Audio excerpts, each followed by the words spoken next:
Yes, yes, yes. Cheers. Cheers. Yes. Yes, yes, yes. What's going on, my people? I'm sitting down with my sister, my friend, my big sister, Tokunbo, Forgot to say Tokunbo name. Koiki. Okay, Alex. Okay, Mr. Pemberton. Let's go. I'm not really learning Yoruba, but I'm learning Yoruba. You know what I mean? Yeah, basically. You've been hanging around with enough Yoruba people by now. 100%. So you mok bele. Mok bele. Do you know bele? Bele. Hey, God. What does that mean? Sorry now. Oh, Yes. oh. Bawani. I'm almost there, Abby. Yes. Hey. So yeah, you might have seen Tokunbo before on the YouTube channel, on Instagram, London African Food Week. She's done so many amazing things. She's an absolutely courageous individual, which is why everyone loves her. They do. Oh. And we're having a conversation about what's going on in her life. We're just having a Yeah. little bit of a catch up. So you're going to get some insights on that as well. Yeah. So here we go. So what's going on? What's good? What is good? So much, Alex. Mm-hmm. 2025 has actually been my best year in a very long time. I would like to say probably in the past decade. Like, there's been so many good things happen. I ran my first marathon. Marathon. I did Marathon that. runner. I'm a marathon runner. Marathon Guess medalist. what? I have my medal. Where is it? It's in my bag. It's actually raining. I know. This is our fault for I sitting know. there chatting for 2 hours when we should have been recording. Oh my God. Okay. And it's Flavour. refreshing. Yes. So yeah, you were saying. you Yeah, got so I did London Marathon. amazing. I've not seen this You've yet. not seen it? Is it real gold? Can It's I bite real it? good. Why does everyone say that? Literally everybody has that reaction, This Alex. is so cool. I know. So this is the 45th Fifth year. in 2025. Wow. It's so cool, right? Wait, on the marathon, did Yeah. you go past all the? Yes. So we started, so the marathon starts in Greenwich. Yeah. And then we basically went through Greenwich, South East, Surrey Quays, Tower Hill. Then you go down Limehouse Link Tunnel. That's where your dreams go to die. So if you ever want to run the marathon, just prepare yourself. Like, nothing can prepare you for the Limehouse Link Tunnel. Like, I never felt so despondent as I felt running through that tunnel. And then you come out and you're basically in Canary Wharf. And then you run and kind of like look back all the way to Tower Hill, and then you come up Embankment, and then you end up in Trafalgar Square, Pall Mall. And yeah, 26.2 miles. Wow. 42.2 kilometers. So by the end, By the end. did you feel like you're a conqueror, like you can do anything? Yes! What do you mean? I ran a marathon. I ran 42.2 kilometers in the streets of London. And it was hot. It was so hot. It was so hot. It was actually, so the first half, I was running on pace. So I've been training for like 4 months, and I had my kind of like, even though it was my first marathon, like based on what I was averaging in terms of my long runs, and the longest run I did before the marathon was actually, I think 32 or 35 kilometers. So I was like, I was almost marathon level. So I had kind of like a prediction of like I was going to do X amount of hours, and the first half I was on pace. By the second half, I was jogging. I was tired. Like, I saw grown men collapsing. And for me, it was just a case of I just needed to keep going and just keep going. And yeah, it came together. And I'm so proud that I got but the main thing was I finished. Yes. So I don't even care about the time. I finished. I got my medal. I got it engraved. So it's got my initials and it's got my time. And yeah, it's so just cool. That is really yeah. cool. So- What inspired you to do the marathon? So actually, I met this lady. So I've been running for 5 years. I started running in lockdown. So I didn't used to be a runner. Like, in fact, past me is looking at me now like thinking, who have I become? But I remember during lockdown, I just really got tired of like being sedentary, and I started running. And then I was also part of a Dope Black Moms group, and there were a few runners there. So I would wake up and somebody would have been like, I just came back from doing a 5K, and I'm a type A personality, and I'm a bit competitive. So that was like, oh, what you mean she just did a 5K? Let me go running. And so that's when I started running. And then I have a friend who has done the major Abbots. So if you run marathons, there's like, well, it's now 9, but it used to be 8 cities where there's like, it's called a major Abbot. So people try to run all 8 and get like a thing. And she came to London last year. And so I remember after the marathon, we were at her hotel. And I met this lady, Tamara, and she's 80. She was 80 then, and she just finished London, and London was her 19th marathon at 80 years old. And I remember thinking, I have no excuse.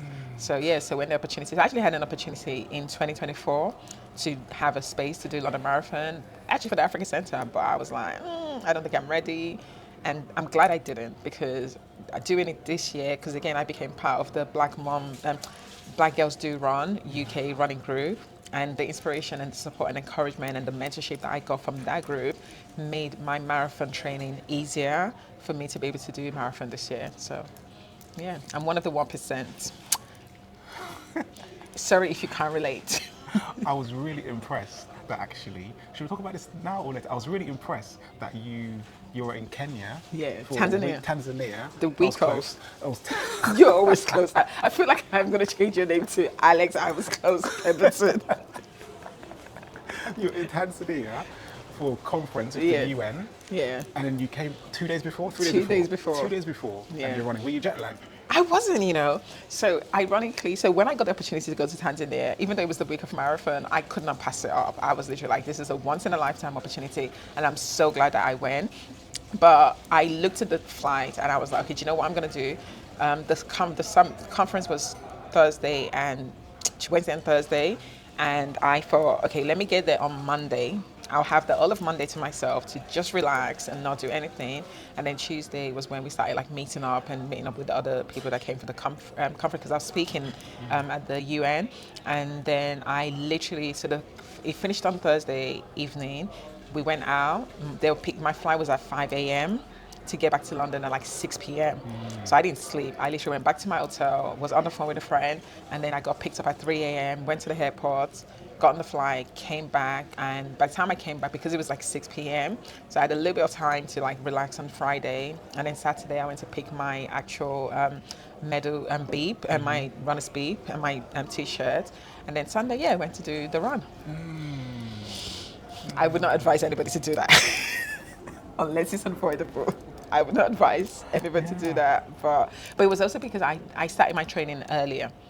So the recommended period of training for marathon is 12 to 18 weeks, depending on how experienced you are. So because it was my first marathon, I actually started my training about 24 weeks. So it also meant that I gave myself enough space and time for if something did happen. And like I said, by the time marathon week came, I'd already done 20 miles, 22 miles. So in my head, I was like, I know how to do long distance. Did the temperature, because you ran in Tanzania? I did not. I ran in Tanzania, but it rained. No. Oh. So in Tanzania, it rains a lot. So actually, Tanzania felt like London weather. It felt cool. Goodness. So it was not I ran in Lagos before, and that was oppressively hot. And marathon day, not as bad as Lagos, but it was hot. So all my running was in cool weather conditions, and even in Tanzania, even though it was, it's in Africa, but and also it's also Tanzania. I was in Arusha, which is the mountain area, so the climate there is also very different to if you were in Zanzibar, for example. So yeah. Okay. And so you were in Tanzania. You're on a panel discussion on gastronomy. African gastronomy. Yeah. It was the African Tourism Gastronomy Forum on Africa. It was the Gastronomy Tourism Forum on African Gastronomy. I can't even remember. It was a long name. I feel like you need to help them workshop that title, Alex, honestly. But yeah, it was about African gastronomy. And again, how I got to Tanzania was, do you want to hear that story? Yes. Let's tell the people the story. people. I feel like your life is full, from what you've told me, and I'm pretty sure there's more stuff that I don't know, it's full of once in a lifetime opportunities. Yeah. And it's great to see that you're so courageous to take those as well. Yeah. But it's not always it's not, how can I say this? It's not crazy courage.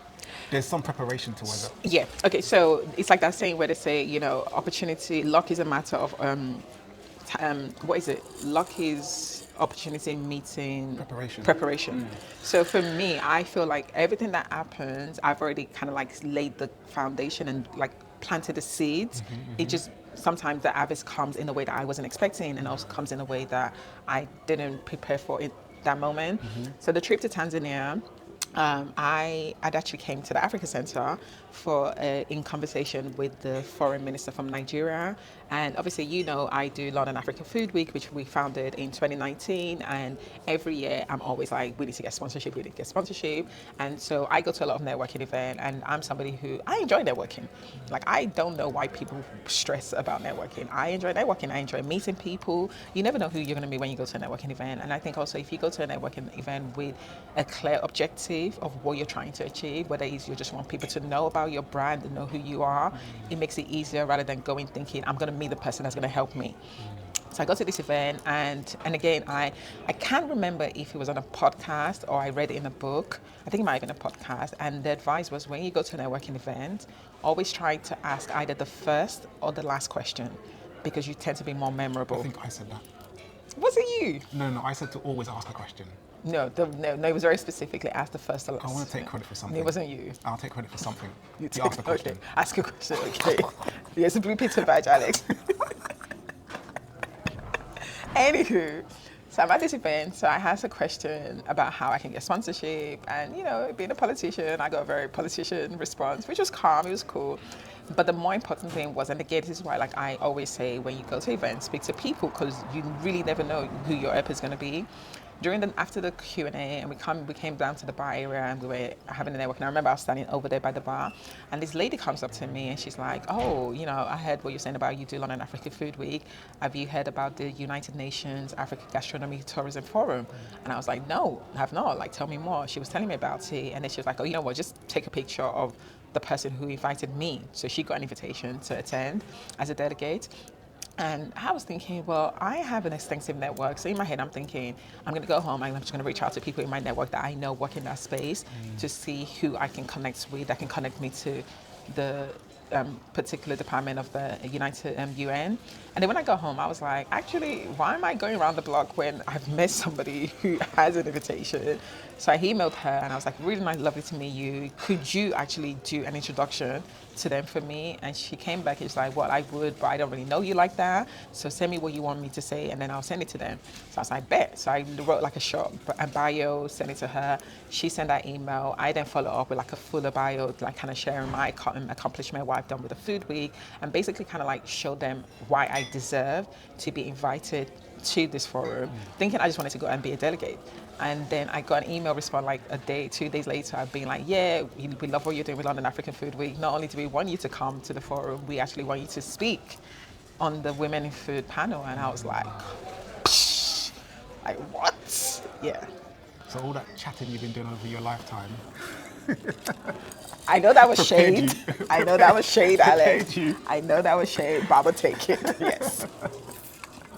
That's awesome. Indeed. That's awesome. Yeah. So London African Food Week, Yes. founder of the only one. Yes. How did that idea come about? Senegal. So it actually, and again, and this is one of my favorite thing. One of my favorite thing I listened to is Steve Jobs' commencement speech that he gave at Stanford, where he talked about connecting the dots, and that you can only connect the dots looking backwards. You can never connect the dots in the moment in time. So I started my food business almost 10 years ago, in September 2015. And then I remember in April 2016, I went to Senegal with a friend and I fell in love with Senegalese food. And I remember thinking, this is amazing. Like, why do I have to go all the way to Senegal to eat Senegalese food? London is a multicultural city. I should be able to have access to food from across pretty much most of the African countries in London. Excuse me. And so that was where the initial idea came from. And then in 2017, I came across a New York restaurant week and connected with the organizers. They then invited me to come to New York, because one thing I'm very much a believer of, if you want to do something and somebody else is already doing what you want to do, if there's a way to collaborate with that person, it's better than starting something completely new. So I reached out to the organizer. They invited me to come to New York, and then the plan was I'll work with them in New York, and then we'll see if we can do a restaurant week in London. And when I got to New York, that partnership didn't quite work out the way that I hoped it would. So then I came back to London and I still had the idea, but everything was just not in place. And then in 2019, in 2018, I received an award, and the ceremony happened in Google. And at that What was the award for? So it was for my food business, Tokunbo's Kitchen. Okay. It was like I can't remember. So award-winning. Award-winning. We're so dumb. It's how we both looked at the camera at the same time. Anyway, I'm award-winning chef, entrepreneur. So the award happened at Google. I remember that was summer 2018, and earlier before that, in March 2018 or 2017, I had an event at Facebook called Tokunbo's Kitchen, Conversations in Tokunbo's Kitchen at Facebook. So I remember when I was presented with the award, the manager, speaking to him, and again, I was just like, hey, I've just done an event at Facebook. Do you know what would be great? For me to come and do the same event at Google.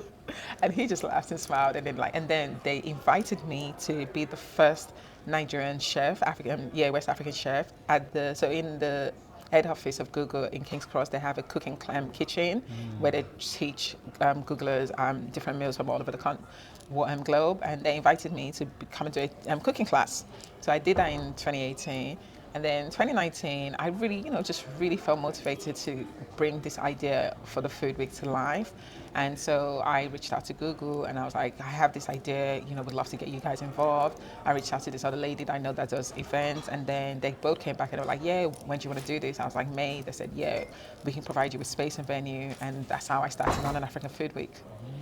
So we met because of London African Food Week. Did. I think that was like divine intervention. It was. Because I'm working with, I signed up to this network marketing company, right? And I didn't really want to do it, but I was like, let me just try some Forex, whatever. So I put on this event on the 29th of December, and around 15 people showed up, but one person shows up, and she's like, I need some help with my logo. So me and Willem, who do logo design, we're working on her logo, and she says, you know what, you guys are cool, you do video, you need to meet this lady called Tokunbo. She's doing London African Food Week. Now Willem is half English and somewhere in the Caribbean, and I'm from the Caribbean. Where was she from? Ivory Coast, I think. And I'm like, African food? What do I know about African food apart from jollof rice? At least you knew jollof rice then. I was like, but it sounds interesting. Why not? And we met and we hit it off. Like, we did straight away. The insults were straight away. That's how you know. If you can insult someone and still be friends. Well, listen though, more specifically, if a Nigerian person meets you and they start insulting you, it's not insult. That's their way of showing you that they actually like you. Nice. Nice. So we met. Jollof rice was amazing. You brought the whole team to your house. It was really cool. Thank you. It was really, really cool meeting. So yes, London African Food Week, 3rd year this year. So obviously we did the first edition of London African Food Week in 2019, and at the time I was still very heavily involved in my business as an entrepreneur, but I was also in the space of I was trying to move out of the kitchen. So for me hosting London African Food Week was a way of trying to really marry my love of curating experiences, but also doing it for the culture. I am so proud to be Nigerian, but more specifically to be African, to be Black, and I just want to celebrate that in every shape and form. And I think food is such a great way of bringing people together, and so that was kind of why I wanted to do London African Food Week. And then 2020, I'm still upset about this, Alex, because we had an amazing program of event activities that we pitched to the British Library. We were going to do a weekend of African food stories, and I remember we had the meeting in February 2020, and it was going to be in May, and they actually made the announcement on the website, and then COVID happened, and that was the first thing that got cancelled. And oh my God, even talking about it now, I'm still so then obviously we were close. We should still pitch it to them. We should 100%. We should still. 100%. But I also feel like the funding is not there like it was back before COVID. It'll be back next year. Well, hopefully, we'll see. But to be fair though, the Africa Centre is still the perfect place for it. Yeah. So then obviously life happened. I went back to. So I'm also obviously a qualified social worker, and when COVID happened, I was like I'd taken some time out of social work, and it just kind of made sense for me that this was the perfect time to go back into social work. So I went back and got requalified and started working in social work, and that meant that I was now working full-time in social care. And then in 2022, we also then collaborated on the Black Women for Black Lives, which was obviously helping to save, helping to help the Black students who were being, for lack of a better word, persecuted in Ukraine. We created a website, you created a logo. I remember sending you that voice note at 5 a.m. And I was like, Alex, I'm gonna need a logo this morning, and you delivered. And so, life kind of got very busy for me. But then London African Food Week was still nagging away at me. Like it never left me. And so in 2024, I remember the beginning of the year, just having that conversation with you, like, okay, what do we need to do to bring back African Food Week? And then I connected with Olu, who's the new CEO. I mean, I feel like he's now no longer new, but in my head, he still feels like he's new. Connected with Olu, you know, pitched London African Food Week to him. And I'm like, hey, you know, because African Centre were involved in the first year, but at a smaller level. And so Pitch came back and I was like, hey, you know, we're doing London African Food Week. It should be at the Africa Centre, and he agreed completely. And so we brought back London African Food Week in 2024. But it almost felt like that was the first time we were doing it because it'd been like 5 years before since the first The one. programs for that one was because the Coffee and Yeah. Chocolate Festival was Yeah. amazing. Yeah. Every night was a different. Yeah, we had a pop-up from like different chefs, like we Around have the South continent, African yeah. night and West African night, yeah. So we had a lot going on. We had the African wine tasting. Yes. Yeah. And there was art on Yeah. the Saturday as well. Yeah.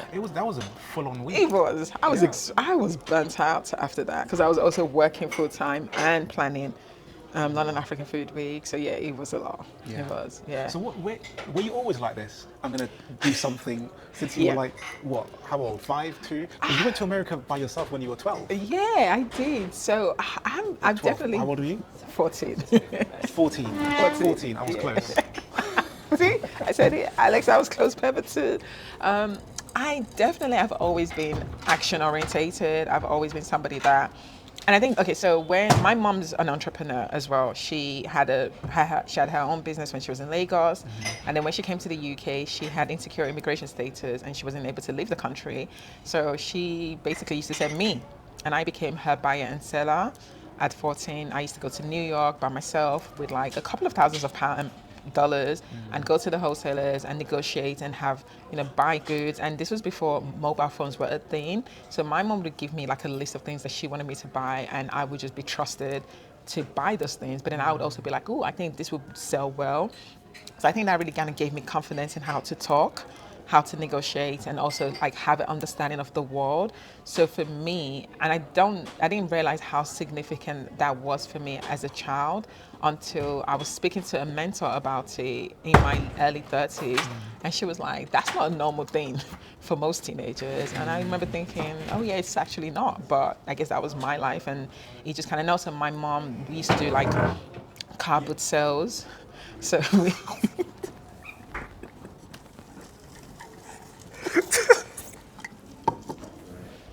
you could have just left the chair there. I know. And he could have done it quietly. The door slammed. Bless him. Come At least you're on. gonna edit that. I might just leave it in. I just leave. So yeah. Where was I? I don't So it even wasn't. know. So yeah, it wasn't like so for me. Like, and then yeah, my mom used to do car boot sales. So I had experience. Car boot sales. What was she selling at car boot sales? All kinds of things. All kinds. My What's this mom- in the 90s? in the late 90s, early 2000s. So we used to do car boot sales all around North London, East London, and so I knew how to sell. Like I knew how to talk to people. I knew how to read people, and then I studied psychology. So having the actual lived experience and then also having that academic framework meant that I understood the importance of like being quick to take action, because again, it's also like in car boots. So for example, my mom would come across a deal, and if you didn't act fast, by the time you went back, that deal's gone. So for me, I very much from an early age understood the importance of acting fast. And I think just my character as well. I'm somebody that I'm like, my favorite phrase, and I think it's going to be one of my book titles, is dare to try. Because it's like, if you try and you don't succeed, you've not lost anything. I mean, okay, fine, you may lose money, but you're going to gain experience and you're going to gain knowledge that you didn't have before. And it means that the next time you want to try something new, you're not starting from the same place. You're now starting from a place of, oh, I've done this before. I started a business. It didn't work out. So now when I'm going to start my next business, I know what not to do than somebody who just has an idea and never acts on it. So, yeah. I love that. Thank I you. love that. So you said That a was- book in yeah. the future. I like you should Book. You got stories I have stories. I have stories for days. for days, for months. But honestly, Alex, sometimes my life is like a Netflix series. No, honestly, sometimes I can't take it. It's just too much. And that's the part that I even tell you. Because it's parts I can't tell you because you're my brother. Oh my lord. Okay, let's move on swiftly. Yes. So you've done the marathon Yeah. this year. It's 6 months into the year. Yes. There's more stuff happening. 7. What does the rest of the year look like? Okay, so I actually tweeted this. I think it was in like January. I started 2025 with 3 goals in mind. The first was to run the marathon, which I was like, tick, check, bling. And then the second one was to donate my kidney, which is happening tomorrow. Congratulations. Thank you. That's courageous. Yeah. Like, that's really so courageous. Yeah. And I don't know, I feel like, it's not about me, obviously, but it's still a little bit unbelievable. How are you feeling about it? I'm feeling so good. Do you know what? I was thinking just earlier, the amount of times somebody has asked me, how am I feeling in the last, I've probably been asked, how am I feeling more this past week than I have my entire life. And it's so funny because I'm more thinking about how my recipient is feeling and how they must have been feeling, having been on dialysis for so many years and now being in a position where they're about to receive a kidney. They only got told that news last week, Monday. Wow. So they now are they're probably at the hospital already today. So they're now preparing to receive a kidney from a virtual stranger. And I can't even imagine what they're feeling and what's going on for them. But I mean, I'm feeling really, really good. I was journaling this morning and I was like, this is the best I've ever felt in my life as an adult. Like I said, in a very long time. I feel so great physically. I feel so great mentally. I am so well supported.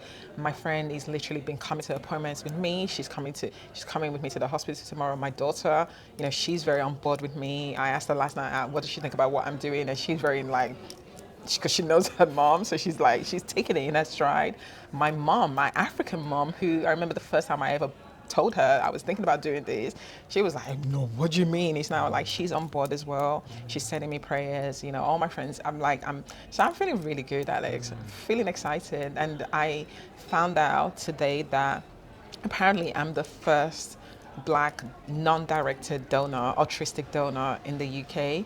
The first directed altruistic donor. What does that mean? A lot of Latin I there. know. So they've had other Black donors, obviously, before, but a lot of the Black donors that have donated have either donated to family members or loved ones, or they've donated because they've seen a campaign that the NHS or a charity has put out or a family has put out. And so actually, the nurse that I'm working with, she said I'm her second Black altruistic donor.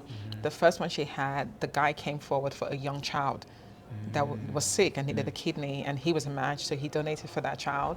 But I'm literally the first Black donor in the UK who doesn't have any idea who her kidney is going to. Wow.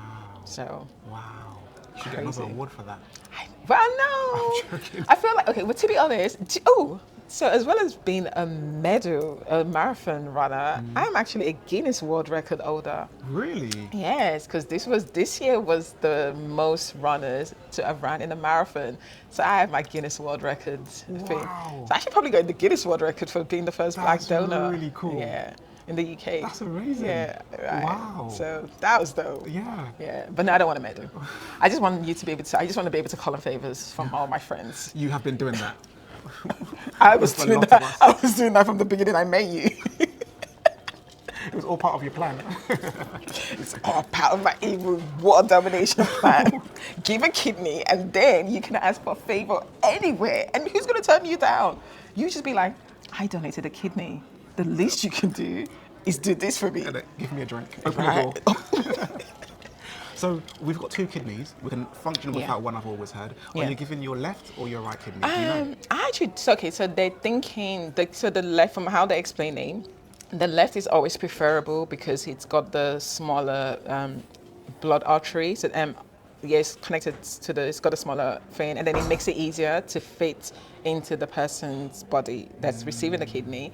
But they won't actually know until they open me up on the day and make a final decision. Oh, wow. Yeah. Okay. Yeah. This is like £7. Have you seen it? Will Smith movie, he gives away all of I saw it years and years ago. I might watch it. Maybe I'll watch it again tonight because I haven't seen it in recent time. Yeah, and I don't remember movies when I've watched them. Like, really good movie. Yeah, I remember that. my favourite Will Smith movie. Yeah. There's a few. Yeah. But Will Smith is a G. I love his movies. Like, they can never make me hate Will Smith. what about the one with the dad, father, and son? What's it called?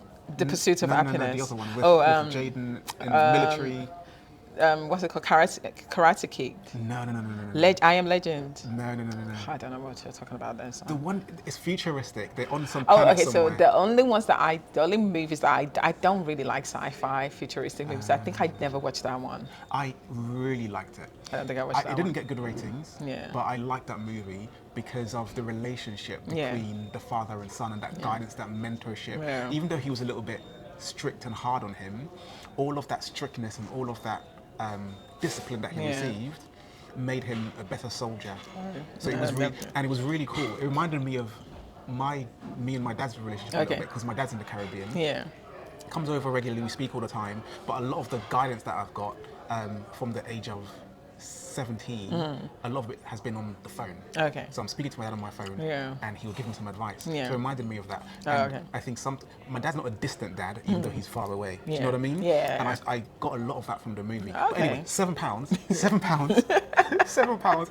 I thought you wanted to give me £7, Alex. One of my favourite movies. Yeah. So watch it again tonight. I It's will. super inspiring. But what inspired you to donate the kidney? So I, do you know what? It's been a lifelong journey for me. I've been a lifelong volunteer with a charity called the African Caribbean Leukemia Trust since I was 18, and I came across ACLT because at the time I was 17, and I remember I was 18, and I remember the campaign was for their son, Beverly and Orin's son, Daniel, who was diagnosed with leukemia, and he needed a bone marrow transplant, which is now called stem cells transplant. And at the time, the doctors told him he had like 1 in, I think, 500,000 chance of finding a match, because there was only 20,000 Black donors registered on to be bone marrow donors. And so Beverly and Orin took action. They started this campaign. They started not just for Daniel, but to raise awareness and also to increase the numbers of Black and ethnic minority donors on the register. And I used to do events with them. So I've always had, I was thinking about it the other day, I've always wanted to give the gift of life. So even when we've done events, and some people would sign up, and then within like a few weeks, a few months, they get contacted, and boom, you're a match for somebody, they donate stem cells, and they go on with their life, but they've literally helped save this person's life. So I was always jealous, because I'm like, I've been on the register since I was 18. I've never been matched for anybody. And then about 10 years ago, I started learning. And again, I'm somebody that I'm like, when I'm dying, take it all. Like, You need to watch £7. like, I'm literally like, take it all. We're gonna, like, your body's gonna turn to dust. I don't care what you believe, like what your religion says, your body's gonna turn to dust. And I think if God, whatever God you believe in, whether you believe in God or the universe or you're atheist, science has developed the mechanism for us to be able to, this person has died, but we can take out their brain, their corneas, and put it in somebody else, and have somebody else have a new, renewed chance of life. So why not do that? So in my head, I know that I wanted to donate all my organs, but then I started learning about living donation, organ donation, and specifically kidney donation. And so I remember going to a couple of events where, I listened to people who had donated kidney talk about what life looks like post donating kidney, and the fact that they still live relative healthy lives and living the lifestyle like they used to live before. And then I had a friend who has been on dialysis for about 10 years, and she's had kidney failure problems on and off pretty much her whole life. And so all of those different things kind of like inspired me to say, so initially I tested for my friend. I wasn't a match for her. And then in December 2023, ACLT had a campaign for a young boy called Pablo who needed a kidney. And again, I thought, okay, let me put myself forward. Got connected with the kidney coordinator at Guy's Hospital. Went through that process. I wasn't a match for him, but thankfully he did get a kidney because again, other people came forward. And then she called me and she was like, well, would you consider being an altruistic donor? And Alex, I can still remember where I was that day. I was at the office, I was in the staircase, because obviously it was a private call. And I remember saying to her, why not? Because I'm like, I've already gotten to this stage of like putting myself forward, being tested. So sure, why not? And then, that was like what began the process. So, yeah. That's really cool. Yeah. Courageous. Thank you. Courageous. Thanks. So after the kidney transplant, you've got a month of recovery. 2 months. How are you going to manage not doing anything? What are you allowed to do after? Okay, You so can obviously speak. able to speak, thank God. So I was still been bothering you, sending you those voice notes, my inspired like 2 a.m. nuggets. I'm not allowed to do like any heavy lifting. So I'm apparently not even allowed to lift like shopping bag, just because obviously I need to allow the wound to heal itself. So I will be signed off work for 3 months. But you know me, Alex, I'm not going to sit still. What are you going to do? You're going to start a new business? No, we're going to work together to bring back my styling business. So when I go away at the end of the year, because my third goal, which we'll talk about later on, is for me to leave the UK and have my year of freedom. And so I'm probably just going to do some project work that involves kind of like really, I'm going to start planning for the food week, but then also thinking about the other. So now I've taken time off social work and really just want to like be in a space where I can be creative. And so this summer is going to give me the opportunity to spend that time to really think about what my life is going to look like now that I'm not working full time as a social worker, and I can really explore the actual creative aspects of myself. So so that's going to be the plan. But I will be able to start going for walks, because they do encourage you to start walking and then gradually increasing that. So I definitely feel sad about not being able to run this summer. So I'm giving myself the goal to go back into running by the end of September. Okay. So I'm aiming. So I did the Vitality 10K race in central London last year, and the next one is September 28th. So I'm hoping that all goes well. I will be back on the start line for my first race in September, end of September. Wow. Do you think you'll do a marathon again? I definitely. Yeah? Yeah. In a different city? So I've put myself forward, like my running group has some opportunity to potentially run again next year. So I've put myself forward, but I'm also like, if I don't get it, I'm not gonna like cry about it. I would definitely love to do London again. London vibes. I mean, people that have done marathons all over the world have all said it. London has, the energy in London is undefeated. Really? Oh my God, Londoners show up. They showed out. Like it was, at one point my headphones died. I think I was like 30K into the race, and the crowd, the energy kept me going. Wow. It was amazing. So I'd definitely love to do London again. I'm not crazy enough to want to do the major 9. No, I'm not that crazy. I would love to do New York, obviously, because New York is like my favorite city, has a big significance for me. But I'm just not, I feel like I'm one of those people where I'm like, once I've done something and I've ticked it off my bucket list, that's enough for me. Like if I do a marathon again, amazing. If I never run a marathon again, but I'm not like, I have to run a marathon again. I'm already at 1%. 100%. I love that. So you are, so on this channel, Yes. we talk a lot, well, I talk a lot about entrepreneurship and personal development. Really? Because you made it seem like I was the only one that be talking.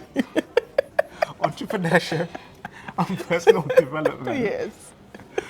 What lessons, like personal development lessons, have you learned from, let's combine the first 6 months of this year? So the marathon, the kidney, everything. Oh that my you've God, done. Alex, running a marathon made me realize I could be disciplined. Because I've always known I was focused. Like when I want to do something, I'm very focused and I get it done. But training for a marathon, especially training for a spring marathon that involved training in the winter. So I was using the Nike Running Club, Nike Running Club app, and the suggested runs is like 5 runs a week. But you don't have to run the 5 runs a week. But my type A brain, when you don't run the 5 runs a week, it would say incomplete. So it will let you go to the next week, but it would say the first week is incomplete, and I hate that. So I used to run 5 runs a week. Sometimes I would like batch it up, but the discipline that I developed, which meant that I was getting up at 5 a.m. to go for long runs, like from March to April, every weekend in March and April, I was running a minimum 15K run. Like waking up Saturday, Sunday morning, boom, go out for a run, which meant obviously I wasn't going out. I developed the discipline of like managing my work life and creating time to go running, whether that was like first thing in the morning or straight after work or sometimes even the lunchtime. And I did all of that because I knew that I wanted to put myself in the best possible position when I got to the start line of London 2025. And I was like, my goodness, I didn't know I could be this disciplined. Like I was running in like -5-degree weather. It was crazy. And I like, remember you posting your stuff. I'm like, rather you than me. Yeah, and it was, but okay, I remember we were going to Brighton. So Brighton Marathon was 3 weeks before London. I didn't do Brighton Marathon. Again, I had the opportunity to do Brighton Marathon, but I was like, no, I want London Marathon to be my first. Like, do you know what I mean? Like, but I did 10K in Brighton. So on the train, on the way to Brighton, we saw this young girl who was also going to do the marathon. And she was like, oh, she's got an internship. She signed she has an interview for an internship like a few days after the marathon. I was like, oh, she's not sure if she should bring it up. I'm like, absolutely bring that up. Because as an employer, if I'm interviewing 2 people and those 2 people have the same resume, they have the same skill set, and one tells me they've done a marathon, automatically I'm hiring you. Because I know what you have given up and what you've learned as well in terms of like when we talk about personal development, again, part of like, and also being in a running group, the encouragement that I've given and the encouragement that I've received, seeing other people who had, illness and who had injuries on the road to London Marathon, and you trying to kind of like, okay, but then also like I remember when we started the race, there was a guy that I was running with, and again, he's run lots of marathons before, and he was trying to like, yeah, let's do it together. And then I'm like, guy, you run your race. So even in the marathon, like even in the race, you're learning that you're not chasing after somebody else's time. It's your race, your pace. You just have to keep your focus. If somebody else is drinking water and you don't feel like drinking water, you have to be so locked in on what you're trying to do, even though you're doing it together. It's you solely focusing on yourself. And so in terms of like just like the personal development, like running the London Marathon changed me in ways that I didn't even think was like, I already felt like I was quite, I'm a boss. But London Marathon just took me to that next level. Like, yeah. Wow. Like I love running, and like if you have the opportunity to run the marathon, definitely. But so the number one thing, personal development one, is discipline. Discipline. Okay. Discipline, and it also just gave me like, you talk about me being courageous. My level of courage now is like, throw me in the Columbia jungle, I will find my way out. I mean, don't do that for real. But like because when people talk about doing the marathon, and again, as somebody, and ironically, so I've always loved athletics, but guess what track and field race I hated the most? Watching. Long distance. I hated watching long distance. What's the point of watching long distance? I don't get it. It's hard. People are running and just... Yeah. So I didn't used to watch even the marathon. I didn't used to really watch the marathon. And I didn't really used to understand why marathoners and long distance were so respected by even athletes of their peers until I became a runner, until I started doing long distance, and until I actually ran a marathon. Because again, it's like, you could be physically well to run a marathon, but mentally you don't make it. Because it's not just... my days. When I'm on the treadmill at the gym, that Really? first 1 You're gonna minute compare. You're gonna compare. Hold on, let me finish. Let me land this one. That first 1 minute, like starting is easy, but it also feels hard. Yeah. Because once you've started, you feel like, okay, I was just sitting down. Yeah. I've stretched. I haven't been moving. Yeah. That first 1-2 minutes, you're using more energy, Yeah. and your body recognizes that. Yeah. So that first 1 minute, even though only going for 3 minutes on the treadmill, that first 1 minute, it's like, So what are you saying to yourself when you're starting off and when you're going through it? I mean, I'm very lucky because I love the Night Running Club apps. Like in my running group, people were using different run apps. Some people were using like Coupa, Runa, and I was like, okay, so I tried a few, and I always came back to the NLC. And the reason for that was the NLC has guided runs that Night Running Club. Okay. And they have guided runs that you're literally being coached by a Nike coach. And they're like, just do it, coach. Yes, by just do it, coach. And they're telling you, so like every run, they always tell you start slow. Start slow. Like whatever that slow looks like for you, like and it's having that coaching in your mind. So for me, I remember there was a race that I did like 3 weeks before marathon, and it was a 20, and the run is called like the dress rehearsal. So it's like you're pretending like you're doing the marathon, and you're like, imagine what the crowd is like, imagine when you get to this. So it's like, I'm visualizing. So I always have positive talk to myself. Not everybody does, again and again. And I know, for example, if I did marathon last year when I was not in a great place, I probably would not have been as great as it is. So again, and that's why it goes back to like, it's about not just being physically ready, but it's about being mentally ready. And also I love music. So I run with music, and I have like certain playlists that I love running to. because again, it'll be like at a certain point when I'm feeling tired, and then this music like Afrobeat comes on, and then the tempo, and that just gives me energy, and I'm running. But then during marathon, 30k in, my headset dies. No music. And then it's tough. It's you and your thoughts. It's just oh my God. And I'm like, people who run without any music or anything, I'm like, you guys are serial killers. You guys are the real. Because what do you mean? That last 10, 12K, the amount of like, that was the first time I had so many negativity in my head. Because again, I was already tired. It's a hot day. I've been running.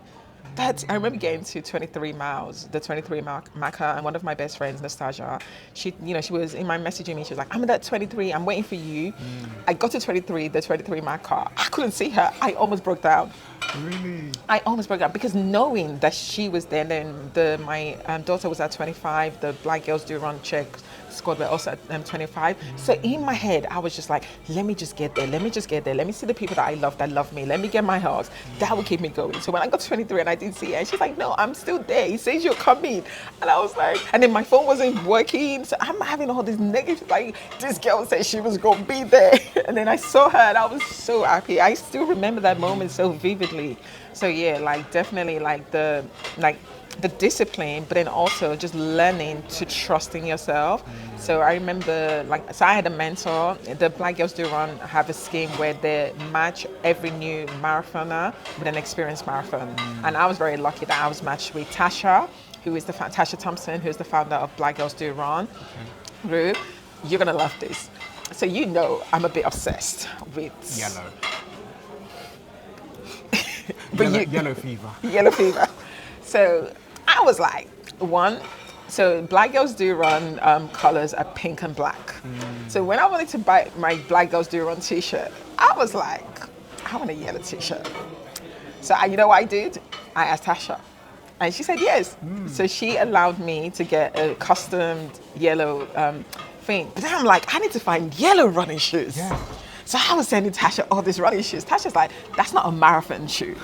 But I'm like, but Tasha, they're so pretty. And it's yellow. Priorities. She was like, Tasha lead. I remember going to the national the running show, and I was like, this is so cool. And they both look at each other and look at me, and they're like, no. So I was like, fine. So I kept going back to the drawing board until I found like a yellow. I mean, it's not even yellow. It's more lime green. But you know what? It's okay. I made do with it. So yeah. And now I found the perfect yellow running shoes, and I'm so happy. For your 10K, you'll have those. Yes. Yeah. So I feel like something important that you spoke about, like a lot of what we've discussed so far today has all been about courage. And you're obviously courageous and audacious, which is amazing. Yeah. Sorry, London African Food Week 2019. Yeah. Facebook, Channel 4. Yeah. There was another big name on there. Google. Yeah. Like big multinational companies. That was amazing. But I think something that you've mentioned is the importance of community. Yeah. So you had your community with the marathon. Because of your network that you've built over the years, you're able to go to Tanzania. Yeah. And the community aspect, caring for your community is now leading you to donating a kidney, which is amazing. Yeah. So I'm looking forward to see some more of your 40 more life. Yeah. And see where this new discipline takes you as well. Yes. So no, honestly, thank you, Alex. So like I said, 3 goals. First was run a marathon, check. Donating kidney, by tomorrow that will be tick. And then the third goal that I really wanted to do, which I've been planning for and working towards for about 10 years, is I am leaving the UK. My daughter is 18. She's going off to school and university. I'm free. I'm free. So I am going to be 44 in October. And so I'm calling it my 40 More Life. 40morelife.com. Yeah, 40morelife.com. You already know that. So you just gave yourself work. You just gave yourself work. And then you're going to cuss me and you're going to be like, Tokunbo's always making me do something. You just gave yourself work. I love that. Riaz? Thanks, bro. But yeah, so the 40 More Life. So I wanted to just move to a different country. Like I was actually thinking of going to America. I wanted to go to America because again, I do styling, I do personal styling, and I love interior design. That's like, I feel like that's gonna be my end goal career. Like I love interior design, and so I wanted to go back to school. I wanted to go learn interior design and really immerse myself in that aspect. And I feel like the US is such a big market that it was going to be a place for me to flourish.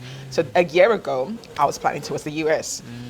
And then we all know what happened. The orange man came back. And I was like, yeah, So at the beginning of this year, I went back to the drawing board and I was like, okay, I really still want to leave England, but I'm not going to the US. And even though I'm from Nigeria and I've lived in Nigeria before, I'm also not ready to live in Nigeria full time. So I was like, okay, do you know what I'm going to do? I literally want to live like a nomadic life. So I'm going to do 3 months in a different continent. So I was like, okay, I'll start off in Africa, West Africa, then maybe go to America for 3 months, then go to the Caribbean, and then go to Southeast Asia. And then I thought about it more and I was like, 3 months in West Africa is not even going to be nearly enough. So now I'm doing my first year, which I'm calling the Year of Freedom, and I'm just going to be in West Africa. So I'm going to be traveling, going to be starting off in Lagos, going to Ghana, Senegal, Cote d'Ivoire, Cameroon potentially, and just wherever the wind blows me. So, yeah. Wow, that's courageous as well. Yeah. That's really, really cool. I'm looking so forward excited. to it. But you're also vlogging your journey Yes. with the kidney on your social media Yes. channels, which are... My TikTok, so my TikTok is TK Chronicles, and then my Instagram is my full name, so that's Tokunbo, TOKUNBO.KOIKI. So yeah, I probably need to change my handles to all be the same. Oops. So just Google Tokunbo Koiki. Yes. And you'll probably see a .com somewhere, and you'll probably see like articles about Tokunbo as well, which is really, really cool. Thank you so much. No, thank you, Thank you Alex. for allowing me to break the news. Yay. Well, not really, because you've been vlogging about it. But it's so important to surround ourselves with people who are doing stuff. And sometimes there are people in your direct circle who aren't really doing much.